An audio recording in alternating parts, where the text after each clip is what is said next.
अथ स्त्री जातकाध्यायः। श्लोक 1। पूर्व में पुरुष जातक के जो फल कहे गए हैं उनमें जो फल स्त्री जातक में असंभव हों वे फल स्त्रियों के स्वामी में समझना चाहिए, अर्थात जो फल स्त्री में भी संभव हों वे फल स्त्री के भी पुरुष के समान ही कहना। अपना पूर्वोक्त सब फल स्त्री के लग्नानुसार उसके स्वामी में कहना चाहिए। स्त्री के स्वामी का मरण अष्टम भाव से और शरीर संबंधी फल लग्न और चंद्रमा पर से और सौभाग्य सप्तम से कहना चाहिए। श्लोक 2। लग्न और चंद्रमा दोनों यदि समराशि में हों तो स्त्री प्रकृति कोमल, कांति, लज्जा, प्रिय, वाक्य आदि से युक्त होती है। यदि लग्न और चंद्रमा पर शुभ ग्रह की दृष्टि हो तो उत्तम स्वभाव और वस्त्र विभूषण से युक्त होती है। यदि लग्न और चंद्रमा दोनों भी विषय राशि हो तो वह कन्या पुरुष सदृश आकृति और स्वभाव वाली होती है। उन लग्न चंद्रमा पर यदि पाप ग्रह की दृष्टि या योग हो तो पाप करने वाली तथा गुणहीन होती है। श्लोक 3। मेष या वृश्चिक लग्न में या चंद्रमा हो और मंगल का त्रिशांश हो तो जन्म लेने वाली कन्या कुमारी अवस्था में ही दोषयुक्ता अन्य पुरुष से संयोग करने वाली होती है। यदि शनि का त्रिशांश हो तो दासी होती है, गुरु का त्रिशांश हो तो पतिव्रता और सुशीला होती है, बुध का त्रिशांश हो तो माया जानने वाली होती है और शुक्र का त्रिशांश हो तो दुष्चरित्रा होती है। श्लोक 4। यदि लग्न चंद्रग्रत वृष या तुला राशि में मंगल का त्रिशांश हो तो जन्म लेने वाली दुष्ट स्वभाव वाली, शनि का त्रिशांश हो तो पुनर्भू एक पति को छोड़कर दूसरा पति करने वाली, गुरु का त्रिशांश हो तो गुणों से युक्ता, बुध का त्रिशांश हो तो कलाओं को जानने वाली और शुक्र का त्रिशांश हो तो गुणों से विख्यात होती है। मिथुन या कन्या राशि में मंगल का त्रिशांश हो तो कपट युक्ता, शनि का त्रिशांश हो तो गुणों से युक्ता और शुक्र का त्रिशांश हो तो कामातुल्य होती है। श्लोक 5।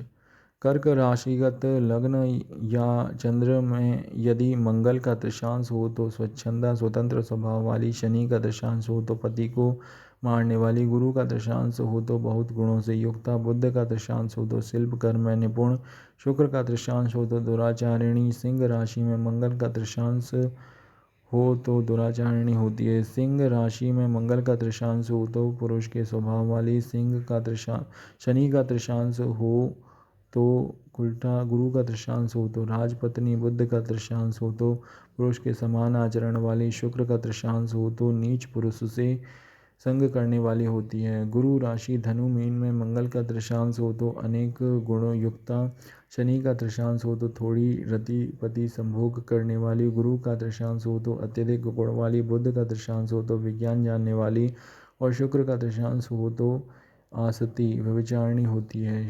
शनि राशि मकर कुंभ में का त्रिशांश हो तो दासी, शनि का त्रिशांश हो तो नीच पुरुषों के साथ रहने वाली, गुरु का त्रिशांश हो तो पतिव्रता, बुध का त्रिशांश हो तो दुष्ट स्वभाव वाली और शुक्र का त्रिशांश हो तो बंध्या होती है।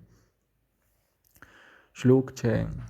ये जो फल कहे गए हैं वे चंद्रमा और लग्नगत त्रिशांशों से समझना चाहिए। लग्न और चंद्रमा इन दोनों में जो बली हों उसके त्रिशांश का ही फल विशेष रूप से कहना चाहिए। यदि दोनों बली हों तो दोनों के त्रिशांश से संबंधी फल स्त्रियों में समझना चाहिए। श्लोक 7। यदि शनि के नवांश में शुक्र और शुक्र के नवांश में शनि हो तथा दोनों में परस्पर दृष्टि हो अथवा वृष या तुला राशि में कुंभ का नवांश हो तो इन दोनों योगों में उत्पन्न स्त्री पुरुष के आकार की बनाई हुई दूसरी स्त्री के द्वारा अपनी प्रज्वलित कामना को की शांति कराती है। श्लोक 8।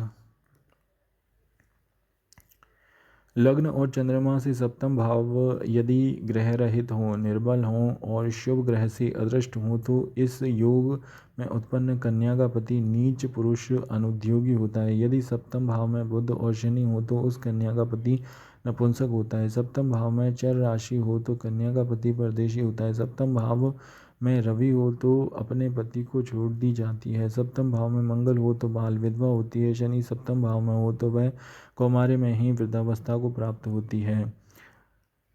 श्लोक 9।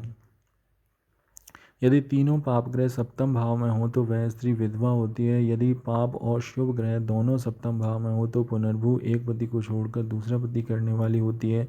यदि निर्बल पाप ग्रह सप्तम में हो उस पर शुभ ग्रह की दृष्टि हो तो वह पति से परित्यक्ता होती है। शुक्र और मंगल यदि परस्पर नवांश में हो तो वह स्त्री पर पुरुष में आसक्ता होती है। यदि चंद्रमा सहित शुक्र और मंगल सप्तम भाव में हो तो वह अपने पति की आज्ञा से अन्य पुरुषों के संग करने वाली होती है। श्लोक 10। लग्न में शनि मंगल की राशि हो, उसमें शुक्र और चंद्रमा पाप ग्रह से दृष्ट हों तो ऐसे लग्न में उत्पन्न स्त्री माता सहित व्यभिचारिणी होती है। यदि सप्तम भाव में मंगल का दृश्यांश हो, उस पर शनि की दृष्टि हो तो वह स्त्री रोग सहित योनि वाली होती है। यदि सप्तम भाव में शुभ ग्रह के नवांश हो तो वह स्त्री सुप्रभा सुंदरी और पति की प्रिया होती है। श्लोक 11।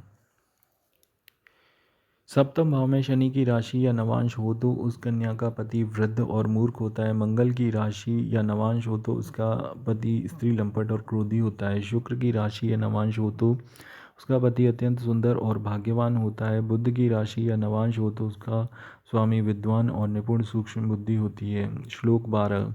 यदि जन्म समय में सप्तम भाव में चंद्रमा की राशि कर्क या नवांश हो तो उस स्त्री का स्वामी कामातुर और कोमल हृदय वाला होता है। गुरु की राशि या नवांश हो तो उसका स्वामी गुणवान और जितेंद्रिय होता है। सूर्य की राशि या नवांश हो तो उसका पति अत्यंत मृदु स्वभाव और अधिक कार्य करने वाला होता है। श्लोक 13।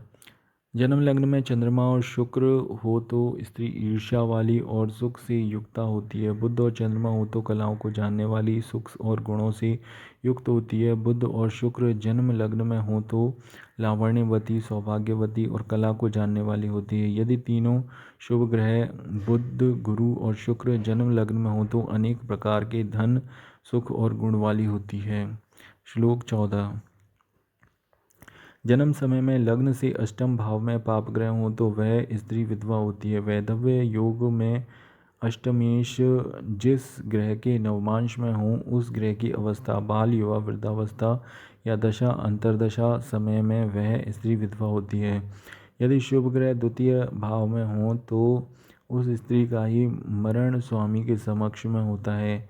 जिसके जन्म समय में कन्या, वृश्चिक, वृष अथवा सिंह में चंद्रमा हो तो उस स्त्री की थोड़ी संतति होती है। श्लोक 15।